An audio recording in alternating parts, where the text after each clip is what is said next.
Hi everyone, welcome to Sam institute. So మన daily current అఫైర్స్లో భాగంగా ఈ రోజు ఉన్నటువంటి ఇంపార్టెంట్ కరెంట్ ఈవెంట్స్ ఏమన్నా ఒకసారి చూద్దాము. సో ఏదైతే మనం ప్రతిరోజు రెగ్యులర్గా కరెంట్ అఫైర్స్ డిస్కస్ చేసుకుంటూ ఉన్నామో సో ఇవన్నీ కూడా ఖచ్చితంగా మీరు నోట్స్ తయారు చేసుకోండి. సో ఏదైతే మనం కాన్సెప్ట్ ఓరియంటెడ్గా చెప్పడం జరుగుతుంది.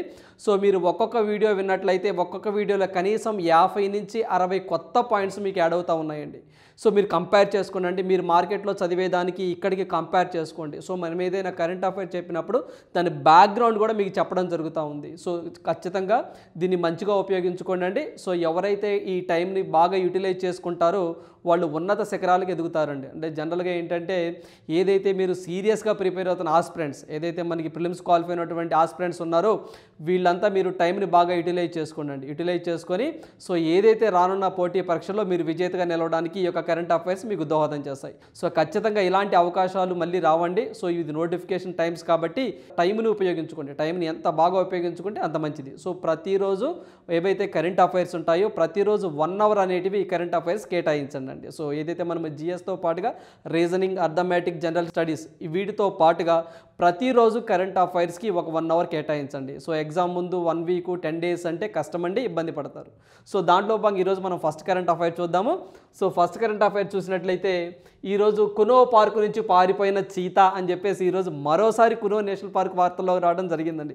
చూడండి, కునో నేషనల్ పార్క్ సంబంధించి వరుసగా మనం గత 3-4 వీడియోలు చెప్పుకోవడం జరుగుతూ ఉంది. సో కునో నేషనల్ పార్క్ సంబంధించి ఈరోజు కూడా ఒక చీతా పారిపోయిందని చెప్పేసి ప్రధానంగా మనకు న్యూస్లో రావడం జరిగింది. అదేంటో చూద్దాము. ఇక్కడ మనం చూసినట్లయితే నమీబియా నుంచి గతేడాది భారత్కు తీసుకొచ్చిన 8 చీతాలలో ఒకటి మధ్యప్రదేశ్ కునో నేషనల్ పార్కు నుంచి తప్పించుకుంది అని చెప్పేసి అంటున్నారు. సో అదేవిధంగా ఒబాన్ అనే ఈ చీతా కునో పార్కు నుంచి దూరంగా వెళ్తున్నట్లు అధికారులు గుర్తించారు అని చెప్పి చెప్తున్నారండి. సో ఒక చీతానేమో మూత్ర సంబంధిత వ్యాధులతో చనిపోయిందని, ఇటీవల మరో చీత 4 కోనలకు జన్మనిచ్చిందని చెప్పేసి ప్రధానంగా మనకు న్యూస్లో రావడం జరిగింది. సో ఏదైతే మనం ప్రతిరోజు కరెంట్ అఫైర్ చెప్పుకుంటున్నామో అది పాస్ట్లో ఏం జరిగిందో కూడా ఇంకొకసారి మీకు రివిజన్ చేసే ప్రయత్నం చేస్తూ ఉంటామండి. సో ఆ రోజు కరెంట్ అఫైర్సే కాకుండా సో ప్రీవియస్ బ్యాక్గ్రౌండ్లో ఏం జరిగిందో కూడా ఒకసారి మీకు రివిజన్ చేసే ప్రయత్నం కూడా మనం కరెంట్ అఫైర్స్లో డిస్కస్ చేసుకుంటూ ఉంటాం. సో కునో నేషనల్ పార్క్ అనేది మళ్ళీ 3 కొత్త విషయాలతో వార్తల్లో రావడం జరిగింది. సో ఏంటి అంటే పాతవి 2 మీకు తెలిసిందేనండి. ఒక చీతా ఉంటుందండి. సో ఒక చీతా చనిపోయింది, ఇంకో చీతా మరి 4 ఏదైతే కప్స్ ఉంటాయో అంటే పిల్లలకు జన్మనివ్వడం జరిగింది. ఇంకో చీతా వచ్చేసరికి మనకి అడవి నుంచి పారిపోయింది. వాటి పేర్లు మనం బాగా గుర్తుంచుకోవాలి. సో వాటి పేరు ఒకసారి మనం చూసినట్లయితే మనము ఫ్రెడ్డీ అంటాము, ఎల్టన్ అంటాము, ఒబన్ అంటాము, సియాయా అంటాము, ఆషా అంటాము, సావన్హా అంటాము, తిబ్లీసి, సాషా అని చెప్పేసి మొత్తము మనము 3 అండి. ఇవి ఒక 3 వచ్చేసరికి మెయిల్స్, ఇవి వచ్చేసరికి ఒక 5 ఫిమేల్స్ అండి. వీటిని మనం నమీబియా నుంచి తెచ్చుకోవడం జరిగింది. సో సెప్టెంబర్ 17, 2022 మోడీ గారి పుట్టినరోజు సందర్భంగా ఏవైతే నమీబియా నుంచి తీసుకొచ్చామో ఈ యొక్క నేషనల్ పార్క్స్లో ఏదైతే కునో నేషనల్ పార్కులో వీటిని రీఫోర్స్ చేయడం జరిగింది. సో దీంట్లో భాగంగా చూసినట్లయితే ఫస్ట్ మనకి ఏం జరిగిందంటే ఇక్కడ సాషా ఉంది, చూసారా? ఈ సాషా అనేది మనం చనిపోవడం జరిగిందండి. బాగా గుర్తుంచుకోవాలండి, చనిపోయింది అని కాదు గుర్తుంచుకోవాల్సింది, అక్కడ ఏది చనిపోయింది అంటే ఆ చీతా పేరు మనం బాగా గుర్తుంచుకోవాలి. సో 4 బేబీస్కి జన్మనిచ్చింది, దాని పేరేంటో తెలుసుకోవాలి. సో ఇప్పుడు అడవి నుంచి పారిపోయింది, దాని పేరేంటో తెలుసుకోవాలండి. వాటి పేర్లు వెరీ వెరీ ఇంపార్టెంట్ ఇక్కడ. సో ఇక్కడ సాషా అనేది చనిపోవడం జరిగిందండి. ఇక్కడ చనిపోవడం జరిగింది, ఇది చనిపోయింది. సో తర్వాత ఏం జరిగింది? చనిపోయిన తర్వాత సియాయా అనేది 4 బేబీస్కి జన్మనివ్వటం జరిగిందండి. 4 బేబీస్కి జన్మనివ్వటం జరిగింది. సో ఈ ఈరోజు వార్తల్లోకి వచ్చింది పారిపోయినటువంటి చీతా ఏదైతే ఉంటుందో సో ఆ చీతా ఏంటి అని అడిగితే ఇదిగోండి, ఇది ఒబన్. సో ఇదొకటి వార్తల్లోకి వచ్చింది. ఈ 3 కూడా రానున్న పోటీ పరీక్షలో మనం గుర్తుంచుకోవాలి. సో ఒబన్ అనేది ఈరోజు ఏదైతే ఈ యొక్క అడవి నుంచి దూరంగా పారిపోయిందని చెప్పేసి వార్తల్లోకి వచ్చింది. సియాయా వచ్చేసరికి 4 ఏదైతే బేబీస్కి జన్మనివ్వడం జరిగింది, అదేవిధంగా సాషా చనిపోవడం జరిగింది. సో మొత్తం ఏదైతే నమీబియా నుంచి మనము 8 చీతాస్ని, అదేవిధంగా సౌత్ ఆఫ్రికా నుంచి మనము 12 చీతాస్ని, మొత్తం 20 చీతాస్ని తెచ్చాము. సో భారతదేశంలో ఇప్పుడు ఎట్ ప్రజెంట్ మొత్తం ఎన్ని చీతాస్ ఉన్నాయి అని ఎగ్జామ్లో మిమ్మల్ని అడిగితే మొత్తం 23 ఉన్నాయని చెప్పేసి గుర్తుంచుకోండి. ఎందుకంటే మనము 8 + 12 20లో ఒకటి చనిపోయింది, 90 ప్లస్ ఒక 4. సో ఏవైతే కిడ్స్ ఉన్నాయి చూసారా బేబీస్, ఒక 4కి జన్మనివ్వడం జరిగింది. అంటే 19 ప్లస్ ఒక 4 23, మొత్తం భారతదేశంలో 23 చీతాస్ ఉన్నాయని చెప్పేసి గుర్తుంచుకోవాలి. అదేవిధంగా నమీబియా నుంచి ఆంధ్రప్రదేశ్కి వచ్చినటువంటి ఏవైతే చీతాస్ ఉంటాయో వీటిని సెప్టెంబర్ 17న నరేంద్ర మోదీ గారి పుట్టినరోజు సందర్భంగా మోడీ గారు వాటిని రీఫోర్స్ చేయడం జరిగింది. సో ఈ యొక్క సౌత్ ఆఫ్రికా సంబంధించి 12 చీతాస్ని ఏదైతే మధ్యప్రదేశ్ సీఎం శివరాజ్ సింగ్ చౌహాన్ ఉన్నారో, అదేవిధంగా మనకి ministry of forest Bhupendra Yadav ఉన్నారో, వీళ్ళిద్దరు వీటిని రీఫోర్స్ చేయడం జరిగింది. ఇది వచ్చేసరికి సౌత్ ఆఫ్రికా నుంచి తీసుకొచ్చినటువంటి చీతాస్ని ఏదైతే C-17 అనే ఒక విమానం ద్వారా తీసుకురావడం జరిగింది. దీనికి సంబంధించి బోయింగ్ 747 అనే ఒక విమానం ద్వారా తీసుకురావడం జరిగింది. అదేవిధంగా చీతాకు సంబంధించి చీతా సైంటిఫిక్ నేమ్ అనే ఎగ్జామ్లో అడిగితే మనం అసినోసిస్ జుబాటస్ అని చెప్పేసి మీరు గుర్తుంచుకోవాలి. ఏవైతే మనము అసినోసిస్ జుబాటస్ అండి. సో మనకి జుబాటస్ అని చెప్పేసి అంటాము. అసినోసిస్ జుబాటస్ అనేది చీతా యొక్క సైంటిఫిక్ నేమ్, అంటే శాస్త్రీయ నామము గుర్తుంచుకోవాలి. అదేవిధంగా మనం చీతాకి సంబంధించి చూసినట్లయితే ఈ యొక్క చీతాస్ 1952లో ఫస్ట్ ఇవి అంతరించిపోయాయని చెప్పేసి చెప్పడం జరిగిందండి. ఇవన్నీ కూడా మనం చీతాకి సంబంధించి ఏదైతే మనకి ప్రీవియస్ ఎగ్జామ్లో కొన్ని ఎగ్జామ్లు అడిగి ఉన్నారు. సో అదేవిధంగా మనం వీడియోస్లో కూడా చెప్పుకోవడం జరిగిందండి. సో ఇంకోసారి మీకు గుర్తు చేసే ప్రయత్నం చేస్తున్నాను. అదేవిధంగా ప్రపంచంలో ఎక్కువగా చీతాస్ ఉన్న కంట్రీ ఏంటి? దాన్నే మనము చీతాస్ క్యాపిటల్ ఆఫ్ ఇండియా అంటాము, నమీబియా. గుర్తుంచుకోవాలి, నమీబియాలో ప్రపంచంలో ఎక్కువగా చీతాస్ ఉన్నాయనే పాయింట్ మనం గుర్తుంచుకోవాలి.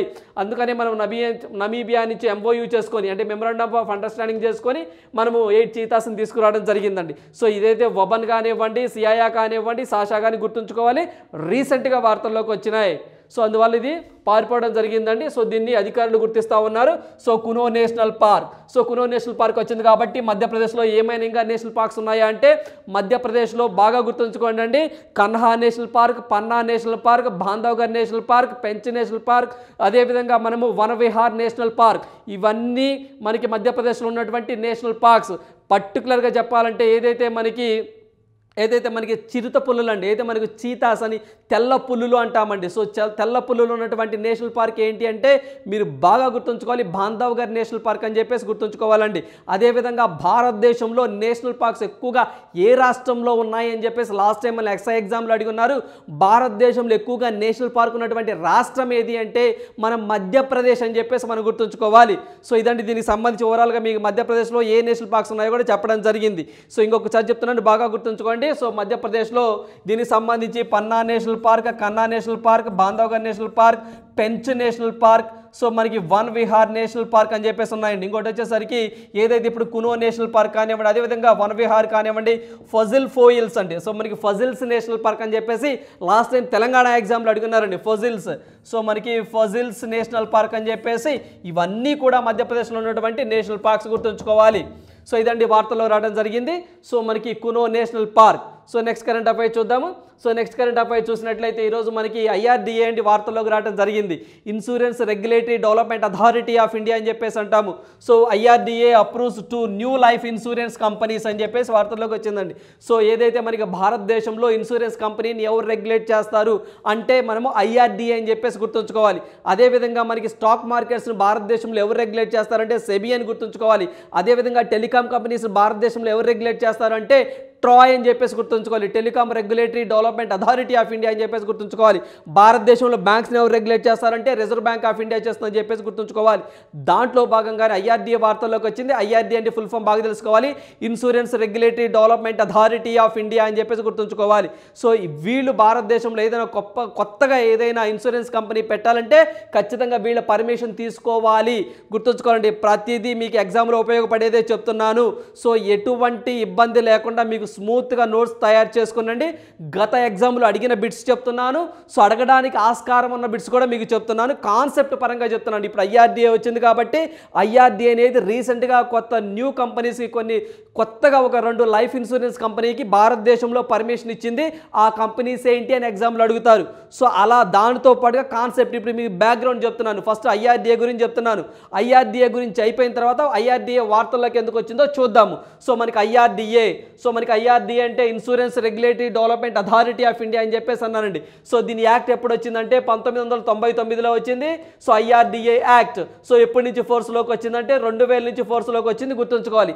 దీని హెడ్ క్వార్టర్ ఎక్కడ ఉంటుంది అంటే హైదరాబాద్లో ఉంటుంది. గుర్తుంచుకోవాలండి, హైదరాబాద్. మామూలుగా అయితే ఇనీషియల్గా దీనికి IRDA హెడ్ క్వార్టర్ ఎక్కడ ఉంటుంది అని ఎగ్జామ్లో అడిగితారు. చాలా సందర్భంలో అన్నారు ఢిల్లీలో ఉందండి. సో ఢిల్లీ నుంచి హైదరాబాద్కి ఏ ఇయర్లో షిఫ్ట్ అయింది అంటే 2001లో షిఫ్ట్ చేశారు. గుర్తుంచుకోవాలి, చాలా ఎగ్జామ్లు అడుగున్నారండి. సో ఐఆర్డీఏకి సంబంధించి ఇనీషియల్గా దాని ప్రధాన కేంద్రాలయం ఢిల్లీలో ఉంది కదా, ఢిల్లీ నుంచి హైదరాబాద్కి ఏ ఇయర్లో షిఫ్ట్ చేశారు అని అడిగారు.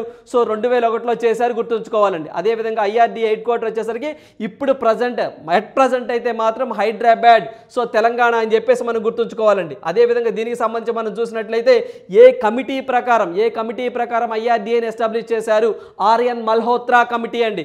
సో మనకి ఆర్యన్ మల్హోత్రా కమిటీ,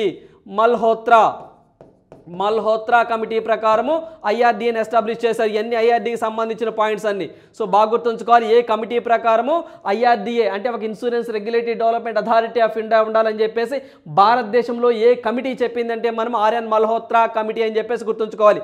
అదేవిధంగా దీనికి సంబంధించి ఐఆర్డీఏ ఏ మినిస్ట్రీ కింద పనిచేస్తుందంటే మినిస్ట్రీ ఆఫ్ ఫైనాన్స్ అని చెప్పేసి మీరు గుర్తుంచుకోవాలి. మినిస్ట్రీ ఆఫ్ ఫైనాన్స్ కింద ఐఆర్డీఏ పనిచేస్తుంది. It is a statutory body, చట్టబద్ధమైన సంస్థ అని చెప్పేసి గుర్తుంచుకోండి. అదేవిధంగా ఐఆర్డీకి సంబంధించి చైర్మన్గా ఎవరున్నారు, దాని హెడ్గా ఎవరున్నారంటే దెబాశిష్ పాండా. గుర్తుంచుకోవాలండి, దెబాశిష్ పాండా అని చెప్పేసి. సో మనకి దెబాశిష్ పాండా అనే వ్యక్తి ప్రజెంట్ మనకి ఐఆర్డీఏ చైర్మన్గా ఉండడం జరిగింది. సో అదేవిధంగా ఇన్సూరెన్స్ ఫర్ ఆల్, ప్రతి ఒక్క వ్యక్తికి మనకి ఇన్సూరెన్స్ ఉండాలని చెప్పేసి ఐఆర్డీఏ వాళ్ళు టార్గెట్ పెట్టారు. ఏ సంవత్సరానికి సంబంధించి అంటే మనకు 2047 అని చెప్పేసి గుర్తుంచుకోవాలండి. అంటే 2047 కల్లా భారతదేశంలో ప్రతి ఒక్క వ్యక్తి ఇన్సూరెన్స్ పాలసీని కలిగి ఉండాలి అని చెప్పేసి టార్గెట్గా పెట్టుకున్నారు. గుర్తుంచుకోవాలి, గవర్నమెంట్ ఆఫ్ ఇండియాకి కొన్ని టార్గెట్స్ ఉంటాయండి. సో దాంట్లో భాగంగానే కొన్ని ఏదైతే 2023కి సంబంధించి కాలా ఆజారి వ్యాధిని నిర్మూలించాలని చెప్పేసి, 2024కు సంబంధించి డ్రింకింగ్ వాటర్ ప్రొవైడ్ చేయడం కానివ్వండి, 10,000 ఏదైతే మనకి పిఎం బీజేపీ ప్రధానమంత్రి భారతీయ జనౌషధి పరియోజన స్కీమ్స్, దీంట్లో భాగంగా జనరిక్ మెడికల్ షాపులు స్థాపించాలని చెప్పేసి, అదేవిధంగా రోడ్ యాక్సిడెంట్ని 50% తగ్గించాలని చెప్పేసి, అదేవిధంగా ఏదైతే రైతులు వాడుతున్నారో మనకి ఈ యొక్క మోటార్స్ ఉంటాయి, ఆ మోటార్లో పెట్రోల్ బదులు రెన్యూబుల్ సోర్సెస్ ఉపయోగించాలని చెప్పేసి ఇలాంటివి కొన్ని టార్గెట్స్ ఉన్నట్లు ఐఆర్డీఏ కూడా 2047 కల్లా భారతదేశంలో ప్రతి ఒక్క వ్యక్తికి ఇన్సూరెన్స్ ఫర్ ఆల్, ప్రతి ఒక్క వ్యక్తి మనకి లైఫ్ జీవిత బీమా అనే ఒకటి ఉండాలి అని చెప్పేసి టార్గెట్ పెట్టారు. ఆ సంవత్సరం ఏది అని ఎగ్జామ్లో అడిగితే 2047 గుర్తుంచుకోండి.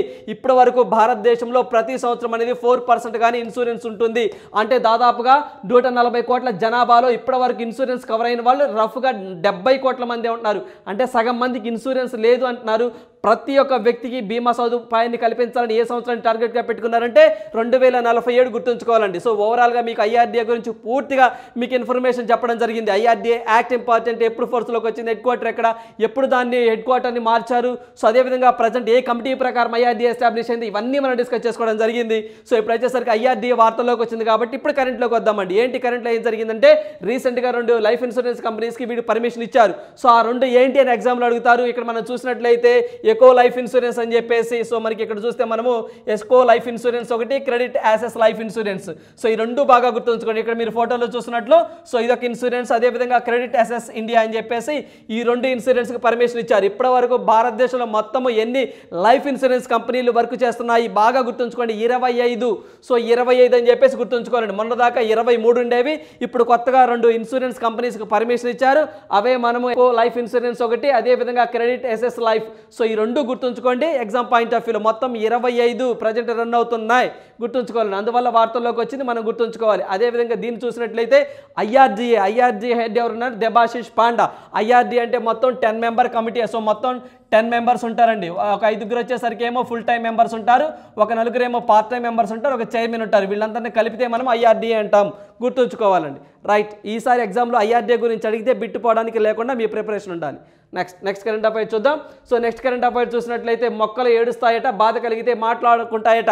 సో వార్తల్లోకి వచ్చిందండి మొక్కల గురించి. మీ అందరికీ తెలిసిందేనండి, ఏదైతే మనము 9th క్లాస్లో 10th క్లాస్లో చదువుకునే ఉంటాం మొక్కలకు కూడా ప్రాణం ఉందని చెప్పేసి. సో ఒక శాస్త్రవేత్త ఏదైతే మనకి జగదీష్ చంద్రబోస్ అని చెప్పేసి అంటామో, సో ఆయన జగదీష్ చంద్రబోస్ అనే శాస్త్రవేత్త తెలిపారని చెప్పేసి మనం 8th, 9th, 10th చదువుకుంటామండి. ఇప్పుడు ఏంటంట కొత్తగా వార్తల్లోకి వచ్చింది, వాటికి బాధ కలిగితే అదేవిధంగా మాట్లాడుకుంటాయంట, ఏడుస్తాయంట మొక్కలు. ఇలా ఏ శాస్త్రవేత్తలు, ఏ దేశానికి సంబంధించిన శాస్త్రవేత్తలు కనుగొన్నారని ఎగ్జామ్లో అడుగుతారు. ఇజ్రాయెల్ అని చెప్పేసి మీరు గుర్తుంచుకోవాలి. పర్టికులర్గా ఇజ్రాయెల్లోని టెల్ అవివ్ యూనివర్సిటీ అండి, బాగా గుర్తుంచుకోవాలి. ఇజ్రాయెల్లోని టెల్ అవీవ్ యూనివర్సిటీ వాళ్ళు దీని మీద పరిశోధనలు చేశారు. సో ఏదైతే ఫ్లిప్ అయితే మనం ఫోటో తీసేటప్పుడు ఫ్లిప్ అనే సౌండ్ వస్తుంది చూసారా, అలాంటి సౌండ్ శబ్దావళి ఇలాంటి మొక్కలు చేస్తాయి అని చెప్పి చెప్తున్నారండి. సో వాళ్ళు పరిశోధనలు చేశారు. సో సింపుల్గా ఎగ్జామ్ పాయింట్ ఆఫ్ లో గుర్తుంచుకోండి. సో మొక్కలు కూడా ఏదైతే మనకి ఏడుస్తాయి, బాధ కలిగితే మాట్లాడుకుంటాయి అని చెప్పేసి రీసెంట్గా ఏ దేశ శాస్త్రవేత్తలు పరిశోధనలు చేశారు అని అడిగితే ఇజ్రాయెల్, పర్టికులర్గా యూనివర్సిటీ అడిగితే Tel Aviv university, it is located in Israel అని చెప్పేసి గుర్తుంచుకొని సరిపోతుంది. జనరల్గా మన మొక్కలకు కూడా ప్రాణం ఉందని తెలిపిన మొట్టమొదటి శాస్త్రవేత్త మీ అందరికీ తెలిసిందే మన ఇండియన్ అండి, జగదీష్ చంద్రబోస్ గారు. 10th క్లాస్లోనే మీరు చదువుకున్నారు. ఇదండి రీసెంట్గా వార్తల్లోకి వచ్చింది. సో ఇజ్రాయెల్ వార్తల్లోకి వచ్చింది కాబట్టి ఇజ్రాయెల్ ఇంకేమైనా వార్తల్లోకి వచ్చిందా గుర్తు చేసుకొని చెక్ చేసుకొని మీరు చదివారు. ఇజ్రాయెల్కి సంబంధించి రీసెంట్గా మనం బెంజమిన్ నెతన్యాహు అక్కడ న్యాయ వ్యవస్థను మార్చాలని చెప్పేసి, సో ఏదైతే మనకి న్యాయమూర్తులను నియమించే అధికారం పార్లమెంట్కే ఉండాలని చెప్పేసి చట్టం చేశారు. సో అక్కడ పెద్ద ఎత్తున నిరసనలు జరుగుతున్నాయండి. అక్కడ న్యాయ వ్యవస్థ మార్చడానికి లేదు, అది స్వతంత్రంగా ఉండవలసిందే అని చెప్పేసి అక్కడ ఉన్నటువంటి యువత గొడవ చేస్తూ ఉంది. సో అక్కడ అల్లర్లు జరుగుతున్నాయి కాబట్టి ఖచ్చితంగా మనం రానున్న పోటీ పరీక్షల్లో ఇలాంటివి బాగా ఫోకస్ చేయాలి. ఏదైనా ఒక దేశంలో ఇష్యూ జరిగినప్పుడు అది ఇంటర్నేషనల్ మీడియాని ఆకర్షిస్తుందండి, అలాంటివి ఎక్కువగా ఫోకస్ చేయాలి. రీసెంట్గా న్యాయ వ్యవస్థ అక్కడ మార్చాలనుకుంటున్నారు కాబట్టి అక్కడ గొడవలు జరుగుతున్నాయి. సో అది ఏ కంట్రీలో అంటే మనము ఇజ్రాయెల్ అని చెప్పేసి గుర్తుంచుకోవాలి. ఇజ్రాయెల్ పీఎంగా ఎవరున్నారంటే బెంజమిన్ నెతన్యాహు గుర్తుంచుకోవాలి. అదేవిధంగా దీనికి సంబంధించి ఏదైతే మనకి ఇజ్రాయెల్ ఉంటుందో ఇజ్రాయెల్ యొక్క పార్లమెంట్ అధికారిక ఆ పార్లమెంట్ పేరు ఏంటంటే నెసెట్ అని చెప్పేసి అంటారండి. అక్కడ న్యాయ వ్యవస్థను మార్చాలని ప్రజెంట్ చూస్తున్నారు. నిరసనల వల్ల ఒక 1 month పోస్ట్ పోన్ చేయడం జరిగింది. సో అదేవిధంగా దీనికి సంబంధించి చూసినట్లయితే రీసెంట్గా మనకి ఫిబ్రవరి 14వ తారీఖు 2023వ తారీఖున బాగా గుర్తుంచుకోవాలండి. 14వ తారీఖున ఇజ్రాయెల్ అనే వాళ్ళు ఒక రోబోని కనుగొనడం జరిగిందండి. ఆ రోబో పేరంటే స్నిఫింగ్ రోబోట్స్ అండి. ఏంటి అంటే ఈ యొక్క రోబోట్స్ యొక్క ప్రత్యేకత డ్రగ్స్ కానివ్వండి, అదేవిధంగా పేలుడు పదార్థాలు కానివ్వండి, అవేమన్నా పెడితే వాటి స్మెల్ని గుర్తిస్తాయి ఈ యొక్క రోబోట్స్. బాగా గుర్తుంచుకోవాలండి.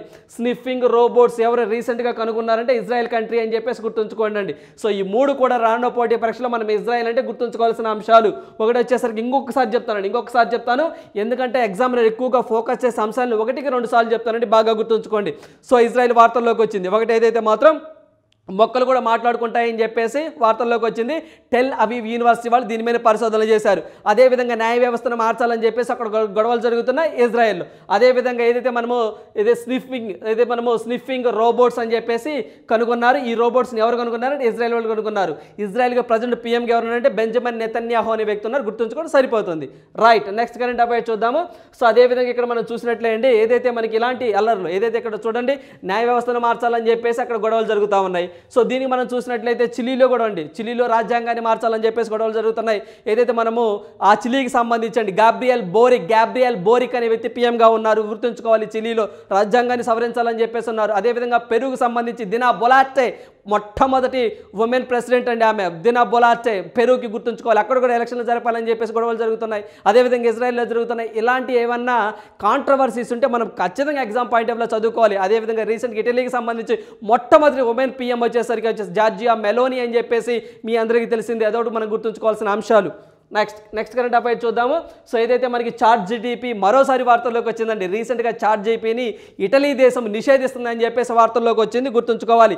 చాట్ జీటీపీ వార్తల్లోకి వచ్చింది. ఎందుకు వచ్చిందంటే ఆ చాట్ జీపీని అక్కడ ప్రైవసీ ఇష్యూస్ కొన్ని ఉన్నాయని చెప్పేసి ఏ దేశం ఇటీవల మొట్టమొదటిసారిగా చాట్ జీపీని తాత్కాలికంగా నిషేధించింది అంటే మాత్రం మీరు గుర్తుంచుకోవాలి ఇటలీ.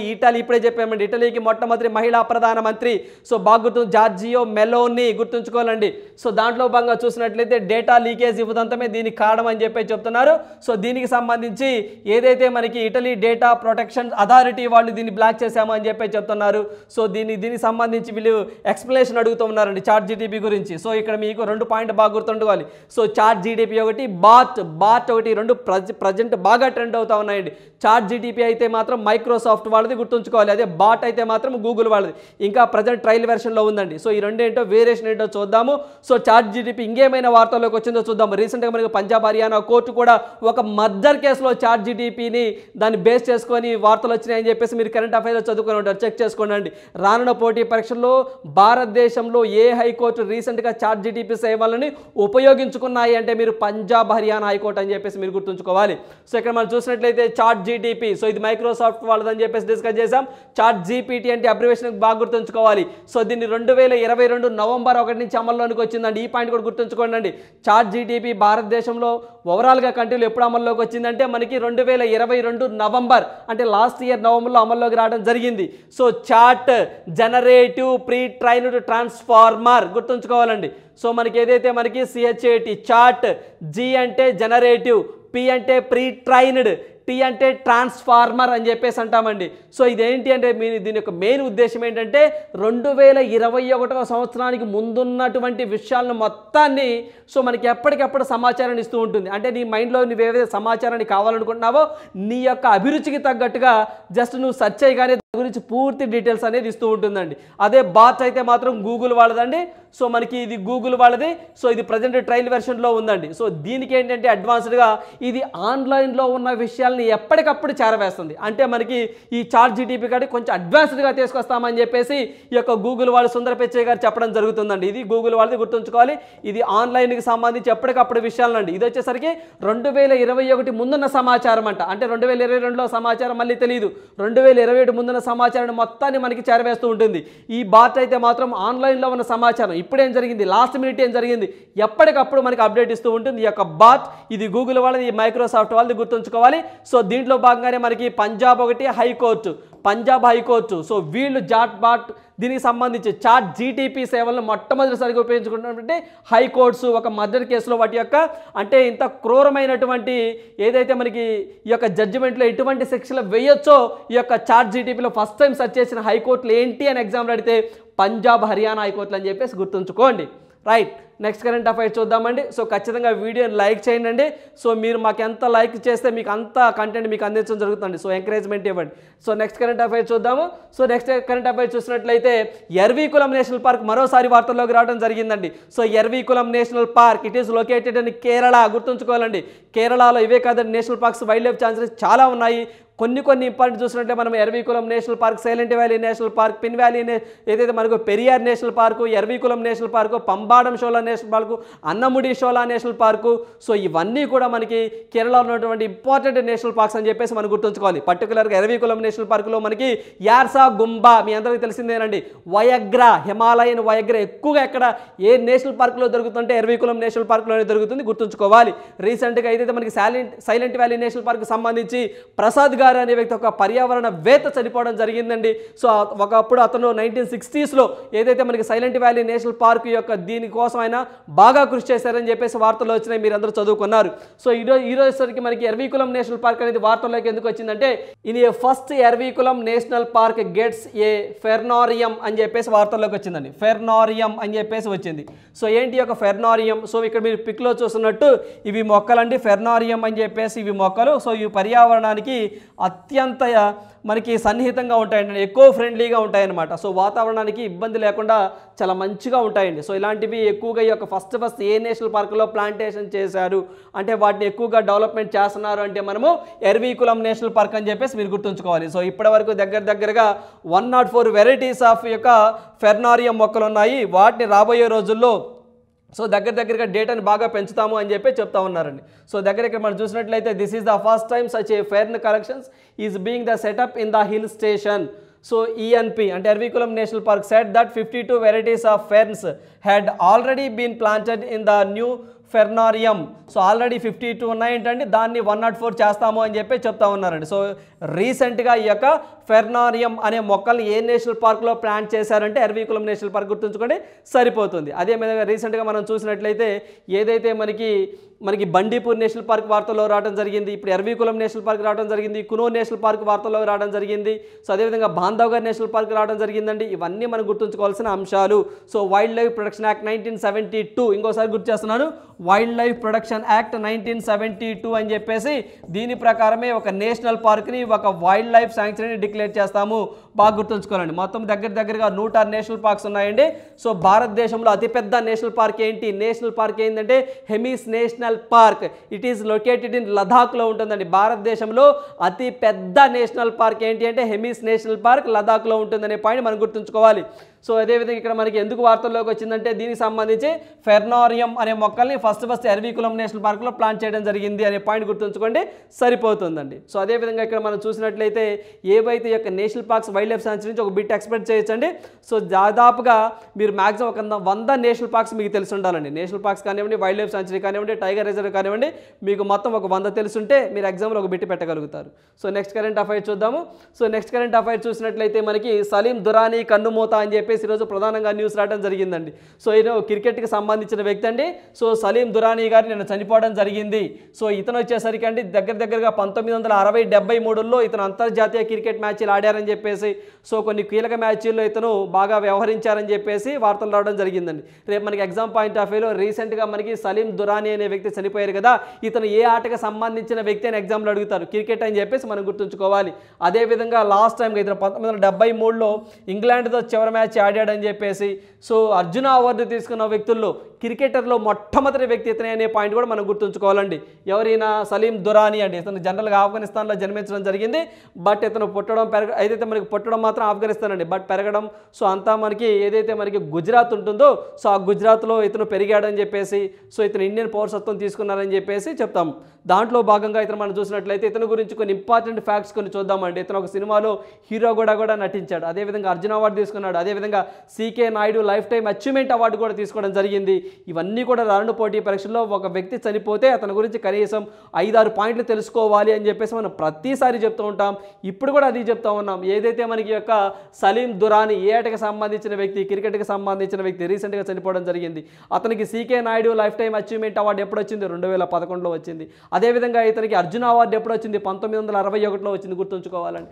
సో ఏదైతే మనకి క్రికెటర్లో ఫస్ట్ టైం అర్జున అవార్డు తీసుకున్న వ్యక్తి ఎవరు అంటే మనకి ఏదైతే మనకి సలీం దురానీ అని చెప్పేసి గుర్తుంచుకోవాలి. సో క్రీడల్లో ఇచ్చే రెండవ అతిపెద్ద పురస్కారం ఏది అంటే అర్జున అండి. ఫస్ట్ మనకి ఖేల్ రత్న, సో మనకి ద్రోణాచార్య ఖేల్ రత్న అవార్డు అని చెప్పేసి ఏదైతే మనకి స్పోర్ట్స్ వ్యక్తులకి ఇచ్చే హయ్యెస్ట్ అవార్డు అనమాట. అంతకాడికి అల్టిమేట్ పెద్ద అవార్డు లేదు స్పోర్ట్స్లో.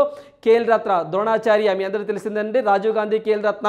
సో దీనికి పేరు మార్చడం జరిగింది. ఏమని? ద్రోణాచార్య ఖేల్ రత్న అవార్డు. సో దానికి 25 lakhs క్యాష్ ప్రైజ్గా ఇస్తారు. భారతదేశంలో క్రీడాకారులకు ఇచ్చే అతిపెద్ద పురస్కారం ఏది అంటే ఖేల్ రత్న అని గుర్తుంచుకోండి. సెకండ్ హైయెస్ట్ వచ్చేసరికి అర్జున అవార్డు అని చెప్పేసి మనం గుర్తుంచుకోవాలి. సో ఈ యొక్క అర్జున అవార్డును కూడా ఎప్పుడు ఎస్టాబ్లిష్ చేశారంటే 1961లోనండి. దీని క్యాష్ ప్రైజ్ ఎంత అంటే 15 lakhs అని చెప్పేసి గుర్తుంచుకోవాలి. క్రికెటర్లో అవార్డు తీసుకున్న మొట్టమొదటి వ్యక్తి ఈ దురానీ గారే, గుర్తుంచుకోవాలి. అదేవిధంగా CK Naidu life time achievement award అని చెప్పేసి 2011లో రావడం జరిగింది.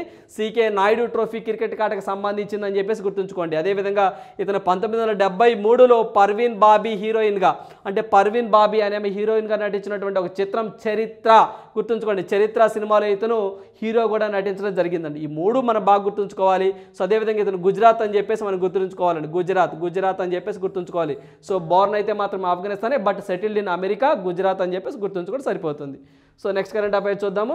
సో నెక్స్ట్ కరెంట్ అఫైర్ చూసినట్లయితే ఈరోజు మనకి vice admiral Sanjay Jasjit Singh is a new vice chief of navy. So నేవీకి సంబంధించి వైస్ చీఫ్గా మనకి ఏదైతే మనకి సంజయ్ సింగ్ అనే వ్యక్తి రావడం జరిగిందండి. సో మీ ఏదైతే తెలిసిందే ఇంపార్టెంట్ అపాయింట్మెంట్స్లో మనం బాగా చదువుకుంటాం. ఇతనే మనము సంజయ్ జస్జిత్ సింగ్ అని చెప్పేసి మనం గుర్తుంచుకోవాలి. ప్రజెంట్ అయితే మాత్రం నేవీకి సంబంధించి ప్రజెంట్ మనము హరికుమార్ అనే వ్యక్తి ఉండడం జరిగిందండి. చీఫ్ ఆఫ్ నావల్కి ఎవరున్నారు అంటే ఈ యొక్క చీఫ్ ఆఫ్ నావల్ స్టాఫ్కి హరికుమార్ అనే వ్యక్తి ఉండడం జరిగింది, గుర్తుంచుకోవాలి. అదేవిధంగా ఈ యొక్క నేవీని ఎప్పుడు ఫామ్ చేశారంటే 1950 అండి. 1950 జనవరి 26న ఈ యొక్క నేవీని ఫామ్ చేయడం జరిగింది. దీని హెడ్ క్వార్టర్ ఎక్కడ అంటే మనకి ఢిల్లీ అని చెప్పేసి గుర్తుంచుకొని సరిపోతుంది. ఇదండి దీనికి సంబంధించిన ప్రజెంట్ బ్యాక్గ్రౌండ్. సో ఇది ఎందుకు వార్తల్లోకి వచ్చింది? వైస్ చీఫ్గా నేవీకి ఎవరు వచ్చారంటే మనకి ఏదైతే మన జస్జిత్ సింగ్ అనే వ్యక్తి రావడం జరిగింది, గుర్తుంచుకోండి. అంటే సంజయ్ జస్జిత్ సింగ్ అనే వ్యక్తి రావడం జరిగింది. సో ఇది నేవీకి సంబంధించి. సో ఆర్మీకి హెడ్గా ఎవరున్నారో చూద్దామండి. ఆర్మీకి సంబంధించి మనము ఏదైతే మనకి మనోజ్ పాండే అనే వ్యక్తి ఉండడం జరిగింది, గుర్తుంచుకోవాలి. అదేవిధంగా ఎయిర్ ఫోర్స్కి సంబంధించండి వివేక్ రామ్ చౌదరి అనే వ్యక్తి ఉండడం జరిగింది, గుర్తుంచుకోవాలి. అదేవిధంగా సిడిఎస్ అండి, అంటే చీఫ్ ఆఫ్ డిఫెన్స్ స్టాఫ్ అని చెప్పేసి అంటాం, అనిల్ చౌహాన్ అనే వ్యక్తి వచ్చారు, గుర్తుంచుకోండి. ఇతను సెకండ్ అనిల్ చౌహాన్ అండి. సో మనకి అనిల్ చౌహాన్ అని చెప్పేసి సో మనకి అనిల్ చౌహాన్ అండి ఇతను రావడం జరిగిందండి. ఇతను సెకండ్ సిడిఎస్ అండి. ఫస్ట్ మనకి బిపిన్ రావత్ గారు ఉన్నారు, ఆయన మరణించడం జరిగింది, మీ అందరికీ తెలిసింది. అతని ప్లేస్లో అనిల్ చౌహాన్ గారు రావడం జరిగిందండి. అదేవిధంగా నేషనల్ సెక్యూరిటీ అడ్వైజర్ అండి, ఎన్ఎస్ఏ అని చెప్పేసి అంటాము, మీ అందరికీ తెలిసింది ఏంటంటే ప్రజెంట్ 5th ఉన్నారు. అదే మనకు అజిత్ దోబల్ కుమార్ అండి. సో మనకి అజిత్ దోబల్ అంటాం చూసారండి, ఆయన ప్రజెంట్ మనకు నేషనల్ సెక్యూరిటీ అడ్వైజర్గా అజిత్ దోబల్ ఉన్నారు. రీసెంట్గా మనకి డిప్యూటీగా అంటే నేషనల్ సెక్యూరిటీ అడ్వైజర్ డిప్యూటీగా ఎవరు వచ్చారు అంటే మనకి పంకజ్ కుమార్ అని చెప్పేసి మనం గుర్తుంచుకోవాలి. సో ఇవన్నీ కూడా మీకు గుర్తు చేసే ప్రయత్నం చేశానండి. ఇవన్నీ మీరు ఒకసారి చదువుకున్నారు, బట్ ఇంకోసారి గుర్తు చేస్తూ ఉన్నాను. దీని యొక్క స్పెషాలిటీ ఇంతేనండి. సో నిన్నేం జరిగింది, మొన్న ఏం జరిగింది, అంతకుముందు ఏం జరిగిందో కూడా మీకు గుర్తు చేసే ప్రయత్నం చేస్తూ ఉంటాను. సో ఇది ఎందుకు వచ్చిందంటే ఏదైతే మనకి వైస్ చీఫ్ ఆఫ్ నేవీ వార్తల్లోకి వచ్చారు సంజయ్ జస్జిత్ సింగ్ అనమాట. సో ఇతని గురించి చెప్పుకుంటూ మనం హరికుమార్ ప్రజెంట్ చీఫ్గా ఉన్నారు. సో 1950 జనవరి 20న ఫామ్ చేశారు. హెడ్ క్వార్టర్ ఢిల్లీలో ఉంటుంది. దాంట్లో భాగంగా ఆర్మీకి సంబంధించి ఇంకోసారి మనోజ్ పాండే, ఏదైతే మనము Vivek Ram Chaudhary, CDS Anil Chauhan, NSA national security adviser వచ్చేసరికి అజిత్ దోవల్ గారు గుర్తుంచుకోండి. అంటే జనరల్గా మనకి ఎన్ఎస్ఏ అంటే నేషనల్ సెక్యూరిటీ అడ్వైజర్కి సంబంధించి మొత్తం 4 డిప్యూటీ నేషనల్ సెక్యూరిటీ అడ్వైజర్స్ ఉంటారండి. 4 ఉంటారు. సో వాళ్ళల్లో ఒక ఆయన రీసెంట్గా పంకజ్ కుమార్ సింగ్ అనే వ్యక్తి రావడం జరిగింది. సో అంతకుముందు మనకి ఏదైతే మనకి దీనికి సంబంధించి ఇది రాజేంద్ర ఖన్నా అని చెప్పేసి, సో మనకి రాజేంద్ర ఖన్నా అని ఒక ఆయన ఉంటారండి. అదేవిధంగా మనకి పద్సాల్కర్ అని చెప్పేసి పద్సాల్కర్ అనే వ్యక్తి ఉన్నారు. సో అదేవిధంగా మనకి మిశ్రా అని చెప్పేసి, సో మనకి మిశ్రా అని చెప్పేసి ఒక వ్యక్తి ఉన్నారండి. దీనికి సంబంధించి మిశ్రా కానివ్వండి, అదే పంకజ్, సో మనకి పంకజ్ కుమార్ సింగ్ అని చెప్పేసి ఉన్నారండి. వీళ్ళిద్దరూ ప్రజెంట్ ఏదైతే మనకి డిప్యూటీ నేషనల్ సెక్యూరిటీ అడ్వైజర్స్గా ఉన్నారు. మెయిన్ అయితే మాత్రం అజిత్ దోవల్ గారు గుర్తుంచుకోండి. రైట్, నెక్స్ట్ వన్ చూద్దాము. సో నెక్స్ట్ వన్ చూసినట్లయితే ఈరోజు మనకి సింధు మరోసారి వార్తల్లో రావడం జరిగిందండి. మీ అందరికీ తెలిసిందండి, పివి సింధు మన తెలుగు అమ్మాయే. సో ఈరోజు సంబంధించి చూస్తే స్పెయిన్ మాస్టర్ టోర్నీలో ఏమి ఓడిపోవడం జరిగిందండి. సో మనకి స్పెయిన్ మాస్టర్ టోర్నీ అని చెప్పేసి ఇది ఫైనల్లో ఇండోనేషియా ప్లేయర్ మార్కీసా చేతిలో ఏమి ఓడిపోవడం జరిగింది గుర్తుంచుకోవాలండి. ఏదైతే మనకి Spain master world tour super 30, so మనకి సూపర్ 300 అండి. సో మనకి Spain master world tour super 300 టోర్నీలో సో ఇవి ఓడిపోవడం జరిగింది. సో ఇది జనరల్గా ఎందుకంటే ఓడిపోయారు కాబట్టి ఖచ్చితంగా మనం చదువుకోవాలండి. ఎవరు ఓడిపోయారు, సో ఎవరు గెలిచారని ఎగ్జామ్లో అడుగుతారు, గుర్తుంచుకోవాలి. సో ఏమికి సంబంధించి ఏదైతే మనకి దీనికి సంబంధించి ఇండోనేషియాకి సంబంధించండి. సో ఇండోనేషియా అమ్మాయి, సో మనకి ఇక్కడ గ్రోగేరియా మార్కీసా తుంజుంగ్ పూర్తి పేరండి. సో ఇంత పేరు గుర్తుండదు కాబట్టి మీరు సింపుల్గా ఏదైతే మనం మార్కీసా తుంజుంగ్ అని చెప్పేసి గుర్తుంచుకోండి. ఏమి గెలిచింది, ఓడిపోయింది ఎవరు అంటే పివి సింధు అని చెప్పేసి గుర్తుంచుకోండి, సరిపోతుంది. దీనికి సంబంధించి క్యాష్ ప్రైజ్ కూడా మనకి దగ్గరగా విన్నర్కి అయితే మాత్రం 12 లక్షలు, సో మనకి 12,93,000 దాకా. సో దీనికి సంబంధించి రన్నర్కి అయితే మాత్రం 6,55,000 ప్రైజ్ మనీగా ఉందనే పాయింట్ కూడా గుర్తుంచుకొని సరిపోతుంది. సో మనకి ఇక్కడ స్పెయిన్, సో దీనికి సంబంధించి Spain master world tour super 300 ఎవరు ఓడిపోయారు అంటే పివి సింధు, గెలిచింది ఎవరంటే మార్కీసా తుంజుంగ్, ఇండోనేషియా గుర్తుంచుకోవాలి. ఇండియా ఓడిపోయింది, ఇండోనేషియా గెలిచింది. రైట్, నెక్స్ట్ వన్ చూద్దాము. సో ఈడ సంబంధం చూస్తుంటే మనము ఏదైతే మనకి ఆర్ఎల్వి పరీక్షలు విజయవంతం అని చెప్పేసి ఇస్రో మరోసారి వార్తల్లో రావడం జరిగిందండి. ఇక్కడ మనం చూసినట్లయితే గగనయాన్ ప్రాజెక్టు పరిశోధనా పరీక్షల్లో భాగంగా సో మనకి reusable launch vehicle autonomous landing machine.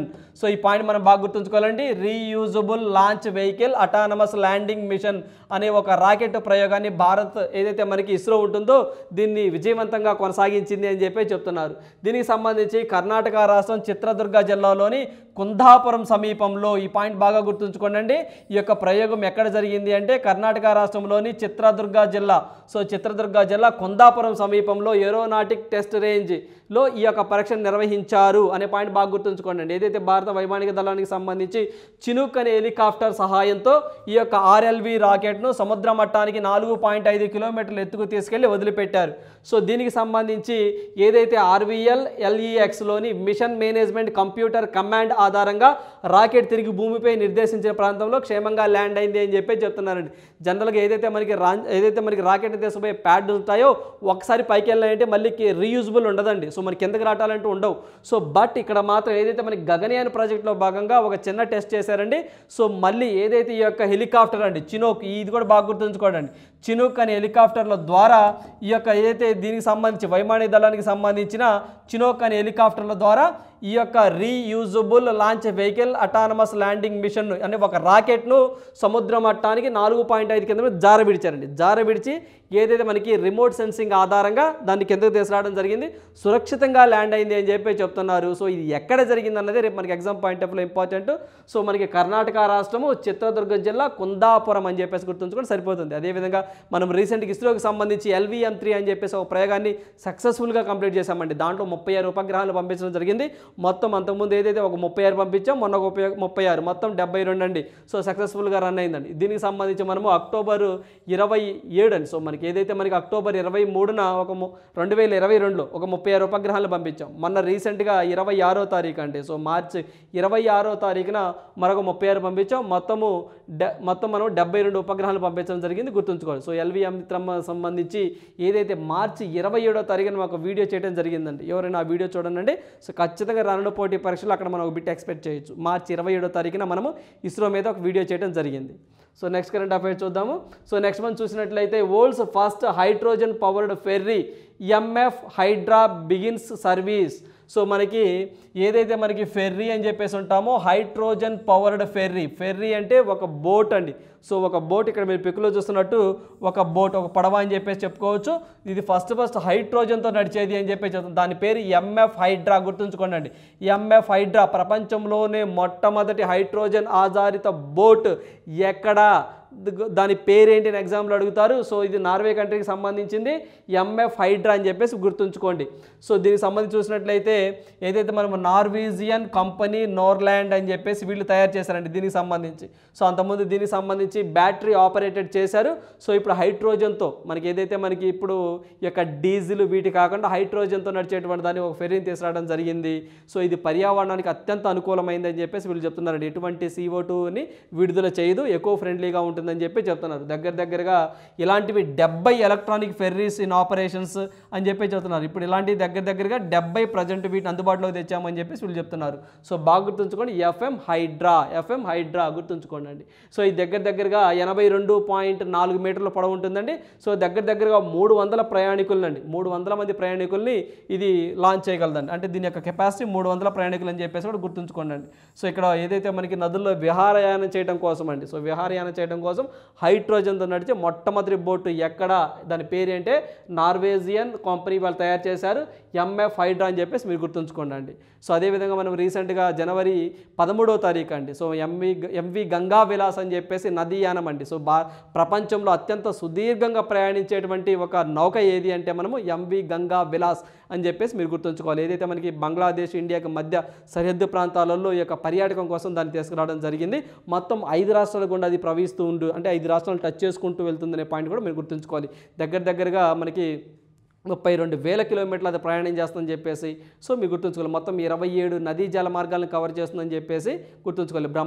Brahmaputra and Ganga ఈ యొక్క 2 రివర్స్లో ఇది ప్రయాణం సాగిస్తూ ఉంటుంది. ఏది గంగా విలాస్, MV గంగా విలాస్. ఇది వేరండి. ఇదేంటి హైడ్రోజన్ పవర్తో నడిచే ఫస్ట్ ఫెర్రీ MF హైడ్రా అని చెప్పేసి గుర్తుంచుకోవడం సరిపోతుంది. సో నెక్స్ట్ మనం చూసినట్లయితే మనకి ఏదైతే మనకి మియామి ఓపెన్ విజేత క్విటోవా అని చెప్పేసి వచ్చిందండి. సో మనకి మియామి ఓపెన్ అని చెప్పేసి అంటామండి. సో మనకి మియామి ఓపెన్ అని చెప్పేసి అంటాము. దీన్ని క్విటోవా ఈమె వచ్చి చెక్ రిపబ్లిక్ కంట్రీకి సంబంధించినామండి.